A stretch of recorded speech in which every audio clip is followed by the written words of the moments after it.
The books get bigger and bigger and bigger as they go along, which is quite scary. Anything that gets bigger over time can be quite scary.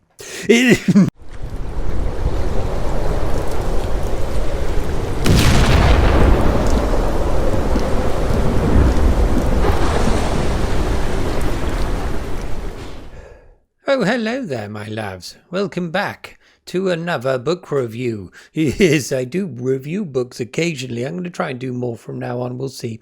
Anyway, this is Stephen King's The Wind Through the Keyhole. Now, this book is interesting because it was written or was published 8 years after the conclusion of the Dark Tower series. And it falls between two of the books, book 4 and book 5. So that's Wizard and Glass and Wolves of the Calla. So about 2 years ago, I stumbled and fell upon the path of the beam. I was walking the path of the beam. Anyone who reads these books knows what this is all about, my loves. And I faltered because I saw the magical girth of the next book to come. And I thought, it's going to take me all bloody month to read this because I want to keep, reviewing books regularly. That's what I used to do. But anyway, I got a comment out of the blue on the Wizard and Glass review a couple of months ago and said, "Sigh, I see thee have stumbled. Are you still reading on the path of the beam and the Dark Tower?" And I said, "No, sigh, I have faltered." He said, "Well, did you know there's another book you can read now? It's fortuitous because it falls between these two books." And so there we are. I pounced on it quite readily. So yes, 8 years after the conclusion of the Dark Tower, this came as a welcome surprise, I imagine, to followers of this series, lovers of this series, because it is wonderful, my loves. If any of you haven't taken this path yet, I advise you to get on it quite soon. So, yes, as you can see, this isn't a weighty tome at all. It's around 91,000 words long, so it falls somewhere between the first book, The Gunslinger, which is around 55,000, I think, and The Drawing of the Free, which was getting up there as 120,000 or so. The prelude to the bloat that would come further down the line. I say bloat, it's not really bloat, just thicker books, more to read, my loves, but this is a wonderful morsel to get one's teeth in. Into, yes. So this, it will be a kind of a review, but also a recommendation more than anything, because I absolutely loved it. I may as well tell you right now, this is a 5-star book in my opinion. Now, another thing I should say is, so the last two Stephen King books I've read is The Wind Through the Keyhole and The Institute. Now, these are two books that are very, very different from one another. The Institute suffers from the bloat. Now, this is the bad connotations resulting from Stephen King's longer works where there's a lot of stuff that doesn't really need to be there. It needs to be pared right the fuck down. However, The Wind Through the Keyhole, for me, is wonderfully sparse. Not sparse, there's just enough. All of the fat's been flensed away and we've just got a lean musculature beneath, and that is all we all want, my loves. I'm sorry, I'm stumbling over my words because I haven't prepared very well for this, as usual. So do you need to have read the entire or all the books leading up to this book to appreciate it? Not really. You could read it as a standalone novel, but the very beginning, the setting of the story, you might be slightly confused because we do follow Roland Deschain, which is the gunslinger, and his companions, his quartet, if you will. We have Susanna, we have Eddie, and a young boy, what's he called? Eddie? Fuck, he only said Eddie. Jack, for God's sake. And Oi, the Billy Bumbler, which is a little kind of ferret-like creature that the little boy has befriended along the way. A very intelligent little creature by all accounts. So we follow them after the end of Wizard and Glass. Almost the entire Wizard and Glass novel is about a backstory. So Roland's talking about his first mission as a gunslinger, really, at the tender age of around 14. Wonderful, wonderful book. Now, this is more or less the same kind of thing. So he tells another story, and then, would you believe it, there's another story within the story. So there's two wonderful stories that we'll talk about. There will be no spoilers. I'm going to try and avoid it at all costs. But anyway, we begin here, carrying on along the path of the beam, this magical path that they're following towards the Dark Tower, one would assume. They have to cross a river. There's a riverman, a boatman. He carries them across, and he casts an eye to the south, or whichever direction that's behind them, and says, "There is a storm coming, my loves. A finger blast." I mean a stark blast, my loves. So this is a terrifying storm. A storm that's very much like a hurricane, but on steroids. And this devil will freeze you to the bone, just kill you within scant minutes of being caught in it. So he says, hurry on to the next town, or the next village, I think it is, ruins of, and it's completely empty. Of course, the world is moving on, and most of the things they're encountering at this point are crumbling apart, but there is one building, an old town hall perhaps, that is fashioned of stone, and so they hurry in there, batten down the hatches just before the finger the stark blast attacks, my loves. They gather around the fireside, and Roland spins another yarn. Let us pull back for a moment. I'm getting ahead of myself. Let's have a little look at the cover. It's already been up there a bit, I'm sure. It's quite nice, isn't it? And so, what is this? Hodder. Yeah. So they re-released the entire series with these nice new covers. I quite like this one personally. And this is a representation of the Stark Blast, my loves. And we have Roland and little Jack there. Is it called Jack? Is it Jake? Fuck, who cares? Anyway, and potentially the Dark Tower. The Dark Tower is always looming in the distance, my loves. Will we ever get to it? Will I ever get to it?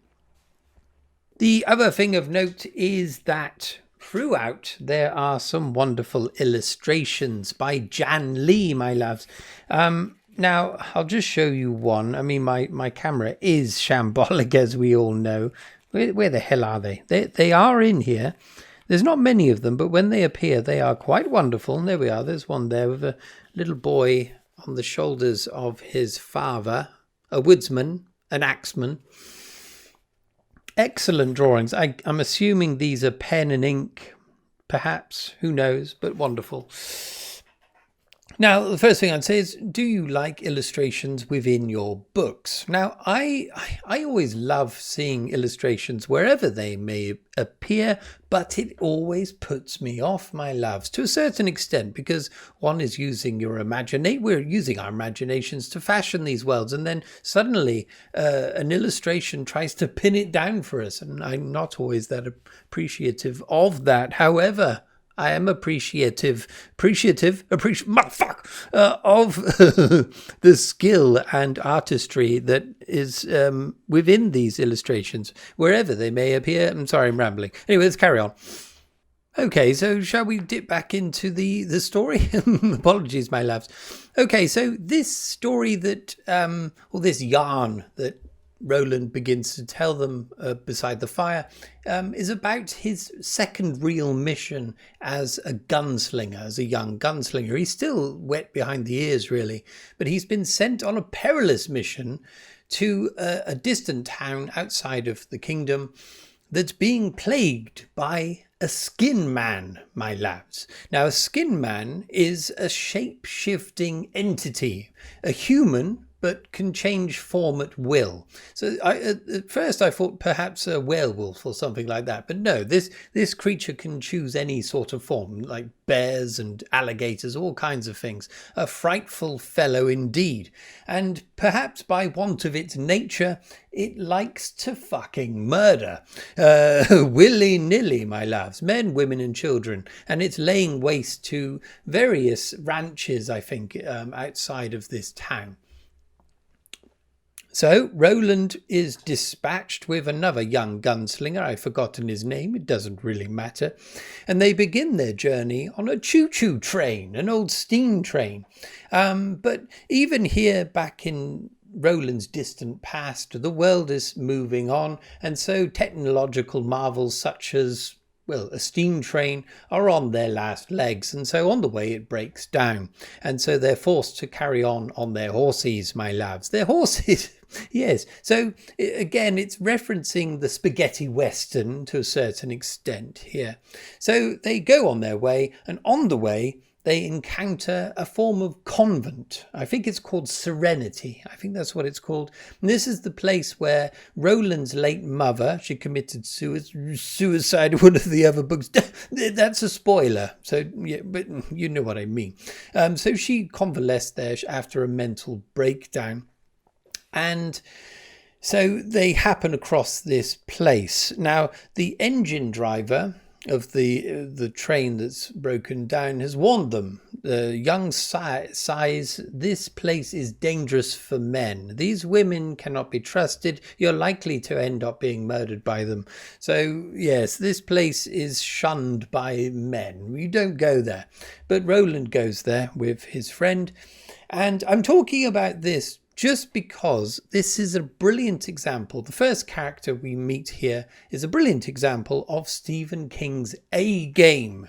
There's zero bloat here. I know the problem is things like The Institute, you get a character and then you get reams and reams about their backstory, what they like, what they don't like, extraneous shit that doesn't matter. I don't remember hardly any of the characters from The Institute, but this first character that appears here, which I'll read a little bit of the description, has stayed with me quite vividly, and it's sparse. There's very little here, but there's enough that this character just gets chiseled into your imagination. She is called Evelyn of Serenity. Evelyn. Yes, that's her name. Right, here we go. Okay, so I suppose this character sticks in one's mind just because she is quite extraordinarily looking, one would say. Her size, she's a big woman. And I'm not talking about fat here. I'm talking, she's big. Excuse me. Anyway, let's read a bit. As we drew closer, I saw the throne was ironwood. She's sitting on a chair. Surely no other chair not made of metal could have borne her weight, for she was the biggest woman I had ever seen, a giantess who could have mated with the legendary outlaw Prince David Quick. Her lap was full of needlework. She might have been knitting a blanket, but held before that barrel of a body, and breasts so big each of them could have fully shaded a baby from the sun. Whatever it was looked no bigger than a handkerchief. She caught sight of us, laid her work aside, and stood up. There was 6.5 feet of her, maybe more. Maybe a bit more. The wind was less in this dip, but there was enough to flutter her dress against her long thighs. The cloth made a sound like a sail in a running breeze. I remembered the NG saying, "They eat the men's." But when she put one large fist to the broad plane of her forehead and lifted the side of her dress to dip a curtsy with her free hand, I none the less reined up. They go like that to say hello. We used to do that at school, in primary school, to, dickhead, you fucking dickhead. But no, it doesn't mean that here. But anyway, we don't find out a great deal about this woman other than her great size, perhaps, and some other little tidbits, but that's enough to form her in our imaginations, and then we fill in the various gaps that are left behind. And that is a far more interesting way of encountering someone in a book, I would say, than getting the whole of their genealogy back, whatever, if you know what I mean. But yes, King can get a little bit naughty sometimes. But it's not here. There's no bloat here, my lads. Anyway, so this mission is all about finding this skin man. So that's a story in and of itself. But within this story, Roland encounters a young boy that is a victim of this skin man's activity. His whole family have been murdered, and Roland's taking him into town to safety, really, because this boy may have been a witness to this chap, this shapeshifter, and may be able to identify him. So he has to be protected. To calm this poor boy down, Roland tells him a story, and it's a dark fairy tale, really, in the tradition of Grimm. You know, the Grimm's fairy tales. It's very much like that. He tells him this story that his mother used to tell to him as a young boy. This story is absolutely beautiful, my loves, and it's the crowning achievement of this book, I would say, is the best part of it. And yeah, so there's fairy tale elements. There's a woodcutter and his young family, his wife and the young boy, who's kind of the protagonist really of the whole thing. I won't go into too much about this, but there are mythical elements. There's the suggestion there could be dragons in the mix, various other little things, fairies and whatnot. So there's magic, but there's also sprinkled into it, there are morsels of technology that have been left over from an earlier age. This is something that proliferates through all of the Dark Tower novels, but it was so wonderful for it to be also crop up here within a fairy tale, a tale that's told to children and their children's children and all of that. So one of the things is a kind of a talking disc or an object, a kind of a navigational tool, really. But of course, the idea here is, well, for the boy, is that it's a form of magic. And of course, any technological advancement that's beyond our scope of imagination does appear to be magic, doesn't it? Is it Arthur C. Clarke? I feel it's Arthur C. Clarke. Sometimes it's it's given to Isaac Asimov, but I'm pretty sure that was Clarke. But anyway, correct me if I'm wrong. But yes, here there are elements as well of the Arthurian, King Arthur and the Eld and all of that. And Merlin may even appear, my loves. I was having the time of my life reading this particular story. There's a wonderful conclusion to this story and the other one, the one about the Skin Man. But the Skin Man really is a device just to take us all back to that world and Roland's past. The fairy tale is the bit that really shines for me.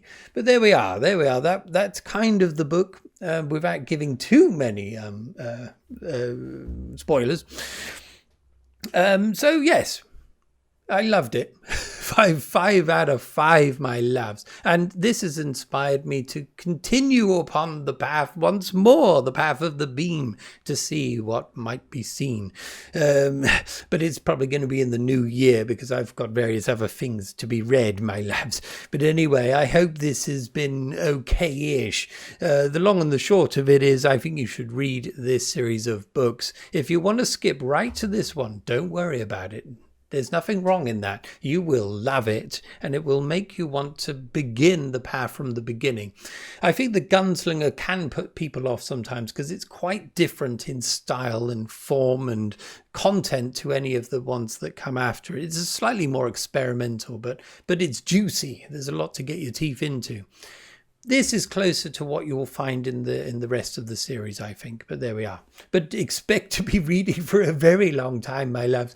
The books get bigger and bigger and bigger as they go along, which is quite scary. Anything that gets bigger over time can be quite scary. Let's leave it there, my loves. Thank you for suffering through this if you have, and I shall be back at some point with another book review. Anyway, cheers, cheerio, and see you next time. Shit, did I press record? Fuck you.